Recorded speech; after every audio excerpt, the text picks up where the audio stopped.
In this short video, we're going to take a look at whiteboarding and how to save and share.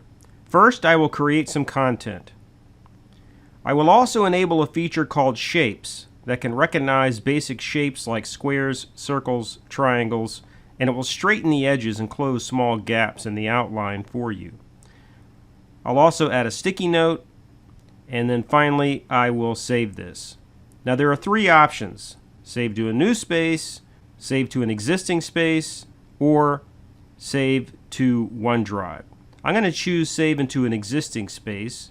You can easily add participants, and I'll go ahead and save this. And it's that simple to create, save, and share whiteboards.